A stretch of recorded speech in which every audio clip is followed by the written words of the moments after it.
Hello YouTube fam, and welcome to my first stage of the Denver Broncos hate week this week, and the breakdown video, which I'm doing a new format for this. I'm trying it. So first off, before video starts, I just wanted to acknowledge, since it is September 11th, the 12th anniversary of the attacks that happened right here in this very city. I just wanted to acknowledge the losses on that day and the 3,000 people that lives were cut too short.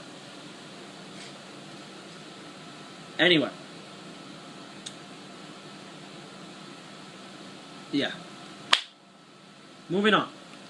Also, don't forget, I am acknowledging the Dallas Cowboys in every single one of my videos because I lost a bet to Sammy G Sports. So let's start that now with my minutely, on-the-minute acknowledgement.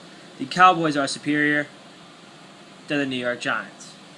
Now, let's get down to it. The breakdown for this week's game. We got a 4:25 game between the Broncos and the Giants. I believe it's at Metlife, but I'm not sure. But let's get into it. Quarterback breakdown. It's a classic. The Manning brothers, Peyton Manning and Eli Manning, go at it. Had very contrasting weeks in week 1 of the season. Peyton Manning going out against the defending Super Bowl champion Baltimore Ravens and throwing for 7 touchdowns and 0 interceptions, while Eli Manning went out and had a good day statistic-wise, except he threw 3 interceptions against the Dallas Cowboys in a losing effort. What can you say about these two? They are both going to be Hall of Famers. They are both consistent as it comes, pretty much. But looking at it right now, and looking at that, by that I mean the Cowboys helmet sitting here, acknowledging that the Cowboys are superior. Yep, they are. But anyway, looking at that quarterback competition right now, you have to give it to Peyton, coming off one of the greatest weeks greatest games of his NFL career, with 7 touchdowns, 0 interceptions. Very few quarterbacks have done that in NFL history, let alone in recent history. Eli, I'm not worried about him. He has 3 spectacular receivers to throw to, as was evident in week 1 against the Cowboys, when quietly, very quietly, 3 receivers had at least 100 yards for the Giants. So yeah, I give the edge to Peyton Manning, but that doesn't mean that I don't have trust and faith in my homeboy for the past 10 years, Eli Manning. However, the Giants did not have faith in Dallas the other night, and that's why I acknowledge the Cowboys in the 3rd minute of this video. Wow, it's going fast. Alright, let's get quicker now. Running backs. It's really, I'd say, even. We got a tandem of 2 on both sides with Sean Moreno and Monte Ball for the Denver Broncos. And Denver fans, you know, you're the AFC West and we're the NFC East. So if I get something wrong, if I get a name wrong or a position or a depth chart thing, my apologies. I'm trying to figure out who plays for your team. I know a little bit. I watch a lot of football, but it won't mean I'm perfect. Anyway, the Giants signed Brandon Jacobs. Isn't that a beautiful thing? A steady back to go along with David Wilson, who's very unsteady at the moment. That tandem on 2 of both sides kind of offsets, and I'm going to give it, a push on that one. I'm going to say it's pretty even. You got 2 inconsistent young players in Ball and Wilson, and 2, proven vets in Moreno and Jacobs. And the Cowboys proved that they are better than the Giants and superior. Yep. Moving on. Wide receiver. In my opinion, we got the top 2 wide receiving cores in the league right now. For Denver, you got Demaryius Thomas. You got Julius Thomas, who emerged at tight end. You got Wes Welker. I mean, Peyton Manning's got weapons to throw to. That's why he threw 7 touchdowns in the open. But for the Giants, we're not too shabby either, with Hakeem Nicks, Victor Cruz, and Ruben Randle all going over 100 yards in the first game. Don't forget Brandon Myers doing 7 catches for 80-something yards. It's going to be really solid, and I think both groups are great, but I do have to give the edge to my Giants, just because there's so many people that can deep threat down the field. You got Randall, you got Cruz, you got Nicks. They can all break one down the field, and they can all catch one short. Just the versatility is a little bit different than Demaryius Thomas who's on my fantasy team, and I love him, but he's a little bit more of a deep threat. Wes Welker is a solid player, though. It's really, you could go either way with this one. But one thing that can't go either way right now is that the Cowboys are superior, because that's a fact right now.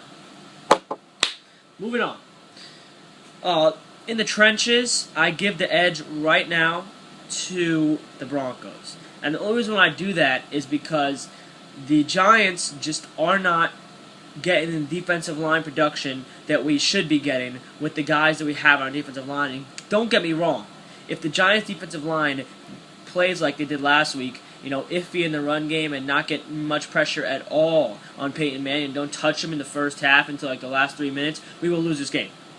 That's plain and simple. There will be no contest. Because you can maybe get away with that stuff and keep it close against Tony Romo, but not against Peyton Manning. So, this D-line has to step it up. It's now or never. Once again, I couldn't segue that one, but the Cowboys are superior. So in the trenches, I'm going to give it to the Broncos right now. Defensively, let's just start the offensive line goes to the Broncos, but defensive line has to go to the Giants. I don't care how badly they played last week. We do have to give it to them. They're going up against a tough test in that good Broncos offensive line, but I do think maybe a little bit of emergence of a healthier Pierre-Paul. Hopefully Tuck shows up, Linval Joseph and Cullen Jenkins can be forces in the middle, and the D-line can stop the run game and the pass game, hopefully, or at least influence. Moving right along, and this is the one I couldn't wait to get to, but what I can't wait to do is acknowledge that the Cowboys are superior, but I have to do it anyway. Cowboys are superior. Linebackers. Broncos fans, if you're watching this, I know how you feel. Linebacker is tough for both teams right now. And it really wasn't to come into the season for the Broncos. They had Von Miller, they had Wesley Woodyard, and they had Danny Trevathan, who's an unproven rookie. Well, let me tell you, let's recap what's happened so far to the Broncos linebacking group since 2 weeks before the season. Von Miller suspended for the first 6 weeks of the season. Okay, last week we had Wesley Woodyard sustain an injury when he was going after a terrible fumble by Danny Trevathan. I think his name is Danny. As he was running to the end zone, drops the ball not even at the 1, at more like the 2 or 3 yard line. So yeah, two linebackers have critical things happen to them on the same play, and of course Von Miller out with the suspension. I believe he just got arrested last night. It's trouble. But what also is trouble is troubling, I should say, is that the Cowboys are superior to the Giants at the moment and right now. So linebacking core, I'm going to give it a push just because I'm not even going to get to the Giants linebacker. I mean, we have, who do we have anyway? Spencer Paysinger. Okay, we have Dan Connor, and we have Matthias Keep. Matthias Keep doesn't even play linebacker. Anyway, it's shambles for both teams, and that's if Wesley Woodyard is 100%. And in the secondary, I'm going to have to give it a push. Because as much as I just want to say that Denver's secondary is better with Rogers Camardi, but the safety, what's his name? They got burned last year. I don't remember his name, but you know who you are. And you Denver Broncos fans know who he is because he got burned against the Ravens. But the secondary for the Giants play like they were playing 3 or 4 years ago in the first game against the Cowboys. You know, they have good receivers. They have Des Bryant. They have Miles Austin, and they are superior, by the way. But yeah, they played pretty well. Corey Webster, who I've just been so critical about, actually played okay. Terrell Thomas looked good for a guy coming back from 2 ACLs. Amukamara is a big thing. If Amukamara can't play with that concussion, then that makes the Broncos have a better secondary. But other than that, the Giants can compete. I think a lot of people think this game is going to be a blowout. I don't think it's going to be a blowout. I think it's going to be a high-scoring game. And I think the Giants will win, like I expect every week. I expect us to win every single week, no matter who we're playing. Expect to win. That's the motto. That's my video. That's the first video. I might come out with a different Brandon Jacobs look, but actually I'm not even going to do that. The next video you'll see out of me is tomorrow, and that will be the college football preview. Yes, I'm coming out with it Thursday instead of Friday because there is a ranked game on Thursday night. Once again, one last time for this video, the Cowboys are superior. I have just landed a new job filming our high school football games. I used to be on the team, now I'm not.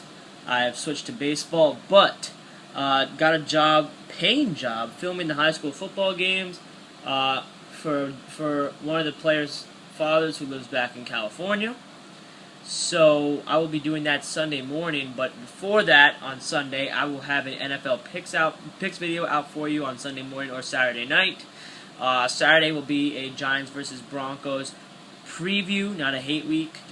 I mean, this is the preview right here. So I have a NFL preview out Saturday if I can get one, but it's gonna be a very busy day. Friday is going to be the Huskies versus Illinois football game preview. And that's it, folks. Mets have lost their last 3 games in the series against the Nationals. We suck. Please, Shin-Soo Choo, bless us with your Asian spirit and your 20 home run seasons. Please. That's all. Peace.